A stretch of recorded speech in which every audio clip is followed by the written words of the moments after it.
이제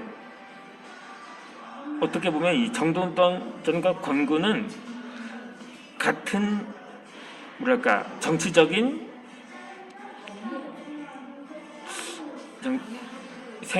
생애를 살았다고 볼 수가 있습니다. 하지만 역시 노선의 대립은 있었던 거죠. 이 사건의 발달은 태조 4년인 1395년 10월 조선이 하정사에게 돌려보낸 표전문이었습니다. 그러니까 수도를 한양으로 천도한 이듬해였었죠. 이 당시 명나라는 이 표전문에 경박하게 희롱하고 표면하는 문구가 들어있으면서 문서 작성의 주모자 정도전을 압송하라고 통보를 하게 됩니다.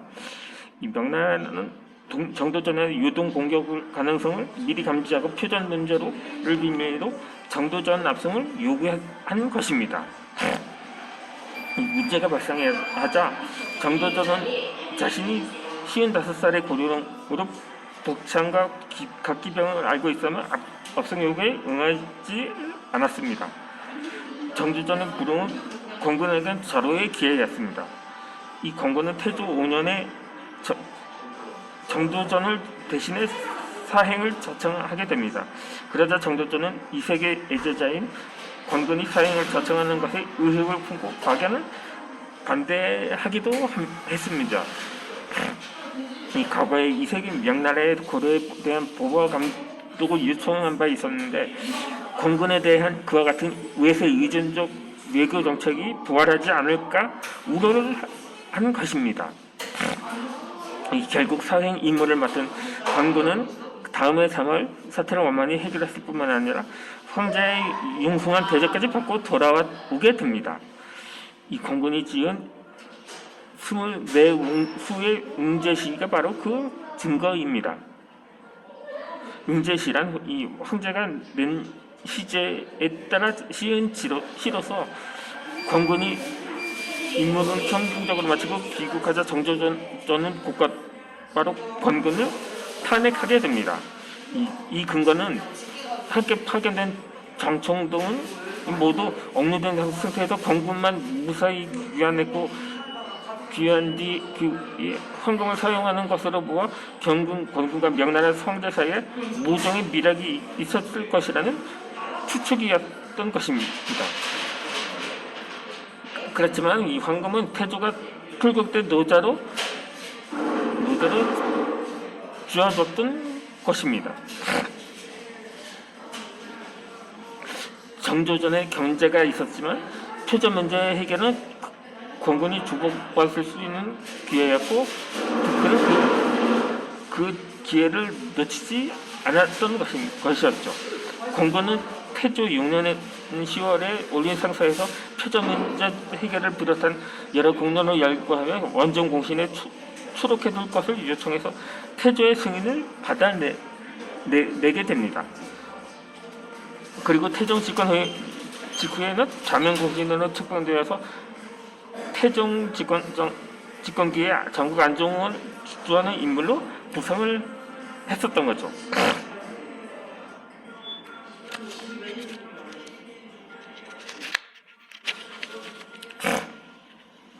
이 결계를 벌였던 비난을 무릅쓰고 권군을 노렸던 것은 도덕권 평가에 집착한 운두만의 정치가 반역기는 아니라고 판단했기 때문이었습니다. 은둔형 정치가와 참여형 정치가의 역사적 모범은 백의와 이윤이었습니다. 명자의 평가에 따르면 백의는 섬길 만한 공주가 아니면 섬기지 않고 부를 만한 백성이 아니면 부리지 않아서 다스려지면 나아가고 어려워지면 물러나는 인물이었습니다. 반면 이윤은 누구를 섬긴 군주가 아니면 누구를 부린 백성이 아니겠냐고 하면서 다스려져도 나아가고 어지러워도 나아가는 인물이었습니다.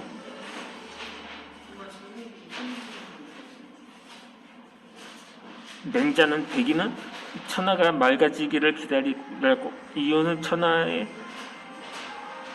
무게를 자임했다고도 평가를 한 인물이기도 합니다. 이 둘 중에서 권근은 자신의 정치적 행보를 이윤과 동일시하면서 조선 조정에 참여한 것을 정당화한 거죠. 하지만 권근이 정치 윤리 자체를 부정한 것은 아니었습니다. 오히려 권근은 청합할 때와 수성할 때 지켜야 할 정치의 원칙이 다르다는 점을 강조를 하기도 합니다. 청합할 땐 권도를 따르는 자에겐 상을 주고 따르지 않는 자에겐 벌을 주어야 한다고 했습니다. 반면에 수성할 땐 전대 신하들의 저리를 포성해서 후세 신하들을 권면하는 정도를 사용해야 한다고 했습니다. 이 권근은 한때 정치가의 은둔을 직무유기라고 비판하며 자신의 조선 축사를 정당하기도 했지만 태종주기 직후에는 정몽주와 결자의 저리를 포성해야 한다고 주장을 했습니다. 수성의 시대가 되었으니 고려에 대한 충성을 지키기 위해 조선을 버린 그들을 조선 정치가의 표성으로 삼자고 제안한 것이었죠. 그의 이러한 생각은 정조조정을 발음으로 엮어서 제압한 끝에 가까스로 집권에 성공한 태종의 문제의식과도 정확히 부합이 되었던 거죠. 그리고 태종은 제위 1년에 권근의 제안에 따라서 자신이 살해한 정몽주에게 영의정 보고사를 증직을 하게 되었습니다. 왕조 교체에 갈린 길에선 정치가들의 풍성과 방향 중 어느 하나를 선택하는 것은 거역할 수 없는 숙명이었던 것입니다. 정몽주와 정도전도 그들 앞에 자칫 숙명을 받아들였고 그들의 선택은 각자의 삶을 비극적인 종언으로 몰고 갔던 것입니다. 반면에 권근은 극단적 선택을 피할 수가 있었습니다. 정도전처럼 조선 건국을 주저하지도 않았던 거죠. 대신에 권근은 절의 정신을 수성시대의 정치적 기술을 제안해서 충성과 반영으로 분열된 역사를 봉합하고자 했던 것입니다. 이 권근은 태종시대의 정치적 수역이었고 학문적 성과도 남달랐습니다. 그러나 정작 자신은 지식인의 사당의 문에 종사되지 못했습니다. 형제 중 한 명이 승리했고 권근 자신이 불교에 비판적이지 않았던 점도 문제였지만 결정적인 이유는 실절이라는 정치적 낙인을 끝내 지우지 못했기 때문이었던 거죠.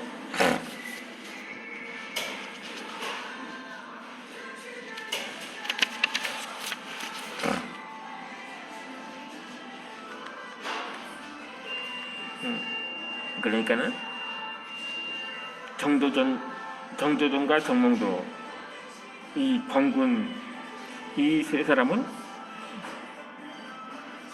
제가 정몽주에 대해 특별히 다르지 않은 건 정몽주는 조선이 건국하기 전에 사망했기 때문에 사실상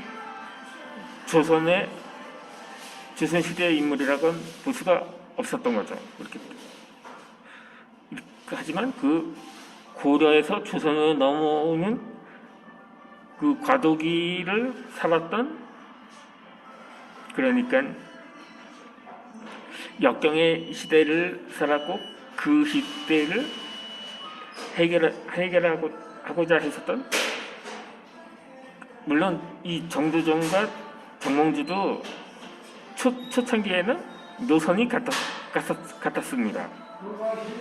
그러니까 수도권 점철에 비하면 청량리에서 구로까지는 같은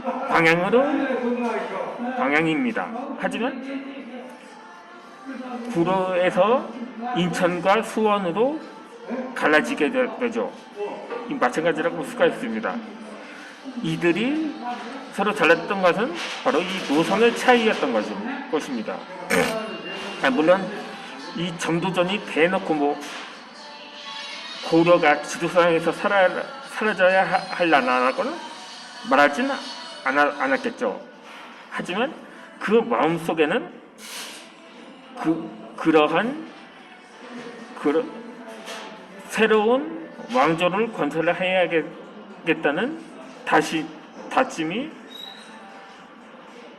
간절했음을 느낄 수가 있었던 것입니다. 그렇다면 권근에 대해서는 그러니까 정몽주와 가까웠냐 정몽주에 가까웠냐고 굳이 판단을 하기는 어려울 것 같습니다. 그럼 나름대로의 정치적인 철학이 있었기 때문이기도 하죠. 좌우지간 이 정도전의 바람대로 고려는 지도상에서 사라졌지만 물론 조선 왕조 역시 500년 뒤에는 이 지도상에서 사라지고 말았던 거죠. 물론 형식상으로 조선이라는 국호를 쓰는 나라가 있긴 합니다. 물론 형식상이죠. 그래서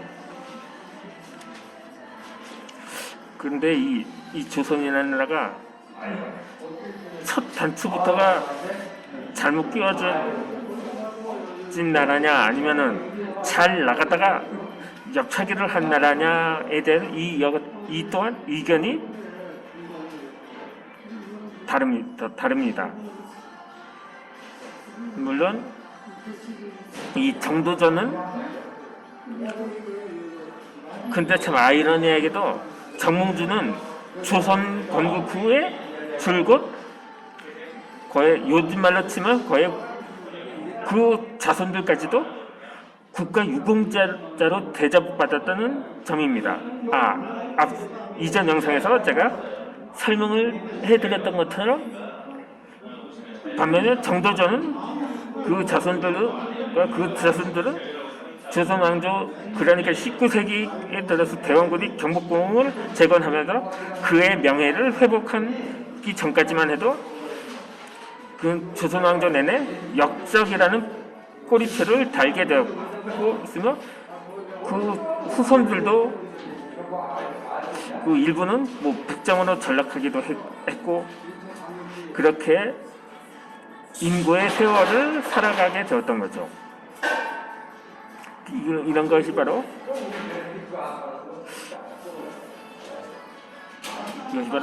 역사의 미스테리라고도 말할 수가 있을 것입니다. 그럼 이제 권군의 이야기는 여기까지 하고 이어지는 영상에서는 또 제3의 인물에 대해서 소개를 해드리도록 하겠습니다. 영상은 이어집니다. 방송은 이어집니다.